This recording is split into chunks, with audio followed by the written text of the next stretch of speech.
샬롬, 말씀 읽어주는 김기용 목사입니다. 오늘도 기대하는 마음과 사모하는 마음을 가지고 하나님의 말씀 함께 읽겠습니다. 욥기 30장 1절부터 15절까지의 말씀입니다. 그러나 이제는 아닐세. 이제 나는 저들의 비웃음거리요 나이 어린 불량배와 애송이들의 조롱거리가 되었네. 내가 그 아비들을 미숙한 하룻강아지 정도로 여겼는데 저들은 아비보다 못한 작자들이네. 아물짝에도 쓸모없는 길바닥의 더러운 동물이지. 그들은 굶주린 채 먹을 것을 찾아 뒷골목을 뒤지고 달을 보고 지저대네. 집도 없이 떠돌며 달아 빠진 뼈다귀나 씹고 낡은 깡통이나 핥는 자들. 위험한 불량자로 찍혀 마을에서 쫓겨난 자들이네. 누구에게도 환영받지 못하고 쫓겨나 버렸지. 자네들도 마을 변두리에서 나는 소리를 들을 수 있을 걸세. 그것은 쓰레기장에 모여 요란하게 지저대는 무리, 처참하게 쫓겨나 이름도 없이 구걸하는 무리가 내는 소리일세. 이제 나는 그들의 표적이 되어 학대와 조롱과 비웃음을 받는다네. 그들이 나를 혐오하고 욕하네. 악당 같은 놈들이 내 얼굴에 침까지 뱉는다네. 하나님이 나를 망하게 하시고 그대로 내팽개치시니 그들이 거침없이 내게 달려들어 온갖 행패를 부린다네. 보이지 않는 곳에서 불쑥 다가와서 다리를 걸어 나를 쓰러뜨리려고 공격하네. 그들이 나를 망가뜨리기로 작정하고 내 앞에 온갖 장애물을 놓는데도 누구 하나 몸을 일으켜 나를 돕지 않아. 그들은 쇠약해진 내 몸에 폭행을 가하고 망가져 쑥대밭이 된 내 인생을 짓밟는다네. 두려움이 나를 덮쳐 내 위험이 갈기갈기 찢기고 구원의 희망은 연기처럼 사라졌네. 이것은 하나님의 말씀입니다. 욥은 29장에서 자신의 좋았던 시절을 하나님과 수직적 관계와 그리고 사람들과 수편적 관계로 설명했습니다. 하나님은 자신에게 까닭없는 은혜를 베풀어 주셨고 그 은혜를 가난하고 고통받는 사람들에게 대가를 받지 않고 나누어 주었다라고 이야기를 해요. 그래서 사람들은 자신을 존경하였고 그의 말에 귀를 기울였다라고 이야기를 했습니다. 그런데 상황이 변한 거예요. 하지만 욥은 그 이유를 모릅니다. 단지 1절 그러나 이제는 이라는 표현으로 상황이 변했다라는 것을 보여주고 있습니다. 우리 1절의 말씀을 같이 한번 읽어볼까요? 그러나 이제는 나보다 젊은 자들이 나를 비웃는구나. 그들의 아비들은 내가 보기에 내 양떼를 지키는 개 중에도 둘만하지 못한 자들이니라 라고 이야기합니다. 욥은 현재 자신을 괴롭히고 경멸하는 사람들이 전에는 형편없어 자신을 대할 수도 없었던 그러한 비참한 그리고 저급한 사람이었다라는 것을 강조하고 있어요. 이어서 2절부터 8절까지는요. 그들이 얼마나 별 볼 일 없는 사람인지를 설명합니다. 3절 극심한 가뭄과 굶주림으로 삐쩍 마른 사람들이다. 4절 먹을 것이 없어 나뭇가지와 나뭇뿌리로 겨우 연명하는 사람들이다. 5절 다른 사람들이 도둑 취급하기에 6절 다른 이들과 함께 어울려 살지 못하며 험한 계곡이나 바위굴에 살 수밖에 없는 아주 보잘것없는 사람들이다 라고 이야기하고 있는 거예요. 그런데 문제는 무엇입니까? 그런 사람들에게 존경받던 내가 욥이 조롱을 당하고 있다. 내 삶이 얼마나 비참한지 알겠냐? 라고 이야기하고 있는 거죠. 9절과 10절의 말씀 같이 한번 읽어볼까요? 이제는 그들이 나를 노래로 조롱하며 내가 그들의 놀림거리가 되었으며 10절 그들이 나를 미워하여 멀리하고 서슴지 않고 내 얼굴에 침을 뱉는도다 라고 이야기합니다. 전에 감히 나와 함께할 수 없었던 자들, 정말로 내가 저런 사람들이 있어? 라고 생각할 수준의 사람들이 이제는 자신을 욕하고 자신의 얼굴에 침을 뱉는다. 자신의 삶이 얼마나 망가졌는지를 분명하게 표현하고 있는 것입니다. 욥은요, 그런데 이 사태의 원인을 자신에게 있는 것이 아니라 하나님께서 이 모든 것들을 허락하셨다라고 이야기를 하고 있어요. 12절의 말씀입니다.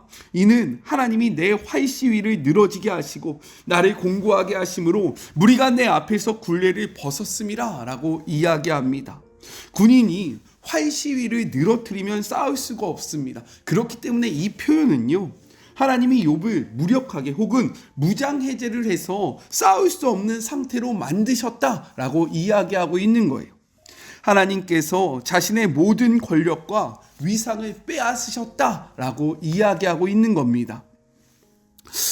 이렇게 하나님께서 자신을 대적하자 일어나는 일이 있는데 12절 무엇이라고 이야기합니까? 사람들도 자신을 공격한다라고 이야기해요.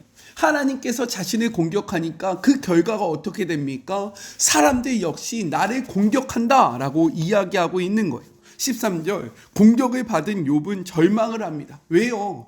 자신을 도울 자가 전혀 없기 때문인 거죠.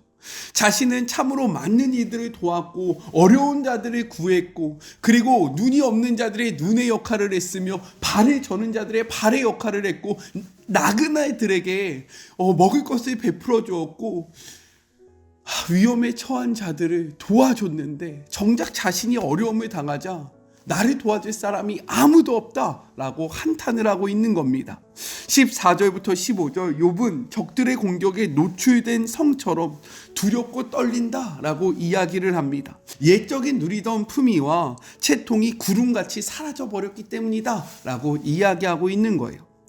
이를 통해서 욥이 강조하고 있는 것은 두 가지입니다. 먼저는요, 사람들의 적대적인 행동이 하나님의 허락과 주권 아래 발생한다라는 겁니다. 하나님의 선하심을 강조하면서 이 땅에서 벌어지는 악에 대한 책임은 하나님이 없다라고 이야기하는 것이 아니라 욥은 이러한 모든 고난이 하나님의 주권 아래에 일어나고 있음을 강조하고 있다라는 겁니다.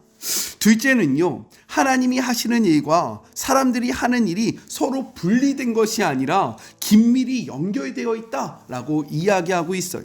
29장에서 하나님의 선대가 사람들의 선대로 이어졌듯이 30장 하나님의 공격이 사람들의 공격을 촉발시킨다라고 이야기하고 있는 겁니다.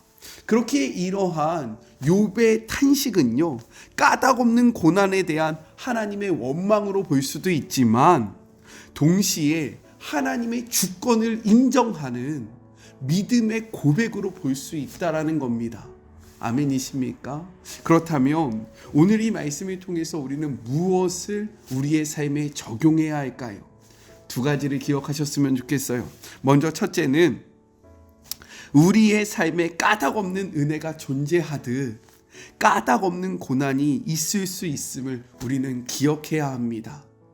우리가 잘 될 때 우리가 하나님 앞에 선을 행했기 때문에 축복받을 만한 일을 했기 때문에 내가 이렇게 잘 되는 것이다. 욥은 이렇게 이야기하지 않습니다. 까닭없는 하나님의 은혜가 임했기 때문에 내가 잘 살았던 것이다 라고 이야기.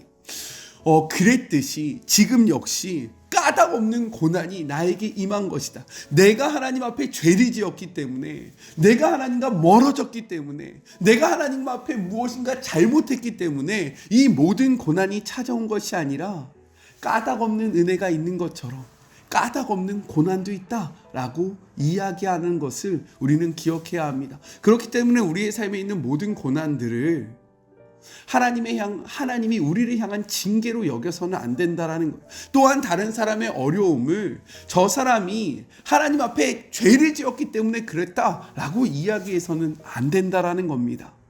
까닭없는 은혜가 있듯이 까닭없는 고난이 있음을 기억하는 우리 모두가 되었으면 좋겠어요. 둘째는 우리가 베푼 선이 무조건적으로 선으로 돌아오지 않을 수 있다라는 점입니다. 성경은 우리에게 이렇게 이야기해요. 데살로니가 후서 3장 13절의 말씀입니다. 형제들아 너희는 선을 행하다가 낙심하지 말라. 이유가 무엇입니까? 우리가 선을 행했을 때 그 선이 우리에게 돌아온다면 우리가 낙심할 이유가 있습니까? 아니요, 그렇지 않아요. 내가 베푼 것이 다 나에게로 돌아온다면 우리가 왜 낙심하겠습니까? 욥이 이야기하잖아요. 나는 그토록 많은 사람들을 도왔는데 내가 이 환난 가운데 나를 도울 사람들은 아무도 없다. 이 말이 무엇입니까? 인과응보적인 삶. 이것이 우리의 삶에 반드시 적용되는 것은 아니라는 거예요. 그렇기에 우리는요, 선을 행할 때 어떠한 목적을 갖고 행해서는 안 된다라는 겁니다. 내가 무엇인가를 돌려받기 위해서 선을 행하다가는 우리의 마음이 낭망될 수 있다라는 거예요. 그렇기에 조건이 없는 선을 행하시는 우리 모두가 되었으면 좋겠어요. 하나님도요, 우리에게 조건 없는 사랑을 보내주시지 않으셨습니까? 그렇기에 우리가 그 사랑을 받아서 주변에게 내가 무엇인가를 받기 위해서 주는 것이 아니라 내가 이렇게 하면 내가 저 사람에게 어떠한 것을 얻을 수 있겠지라고 생각하는 것이 아니라 하나님이 나를 조건 없이 사랑하신 것처럼 조건 없이 선을 행하며 사랑하는 우리 모두가 되었으면 좋겠습니다. 우리 같이 기도할까요? 하나님 감사합니다. 하나님, 우리가 이 말씀 앞에 우리의 삶을 돌아보기를 원합니다. 까닭 없는 은혜가 있듯이 까닭 없는 고난도 있는 것입니다. 우리의 삶의 고난의 문제를 모든 것을 죄와 연결해서 생각하지 아니할 수 있도록 도와여 주시고, 어려움을 당하는 자들에게 너가 하나님 앞에 죄를 지었기 때문에 그렇다라는 정죄의 모습을 취하는 것이 아니라, 또한 우리의 삶 속에 다가오는 고난 속에 내가 하나님 앞에 어떠한 죄를 지었기에 이러한 어려움을 당하는가 라고 생각하는 것이 아니라, 이것은 하나님의 주권 아래에 있는 하나님의 전적인 뜻이다 라고 하나님의 끝까지 바라보고 의지하며 이 시간을 견뎌내는 주의 모든 자녀들 되게 하여 주시옵소서. 선을 행하다가 낙심하지 말라고 이야기합니다. 왜요? 우리의 선이 반드시 우리에게 돌아오지 않을 수 있기 때문인 겁니다. 욥도 이야기합니다. 내가 많은 선을 베풀었지만 내가 어려울 때 나를 도와줄 사람이 아무도 없었다. 우리가 이 사실을 기억하며 선을 베풀지 않기로 결단하는 것이 아니라, 그럼에도 불구하고 주님이 나에게 무조건적인 사랑과 무조건적인 은혜를 베푸셨던 것처럼 다른 사람들을 향하여 조건 없는 선을 행하는 주의 모든 자녀들 되게 하여 주시옵소서. 함께하시 주님을 바라보고 의지하며 거룩하신 예수 그리스도의 이름으로 간절히 기도드립니다. 아멘. 까닭 없는 고난 가운데 계신 분들이 있다면 오늘의 말씀이 위로가 되었으면 좋겠습니다. 그리고 목적을 바라는 선을 베푸는 것이 아니라 목적이 없는 선, 대가를 바라지 않는 선이 우리 가운데 가득했으면 너무나도 좋겠습니다. 저는요, 또 내일 만나도록 할게요. 사랑하고 주님의 이름으로 축복하면서 오늘 하루도 힘내세요. 우리 내일 만나요. 안녕. 오늘도 수고하셨습니다.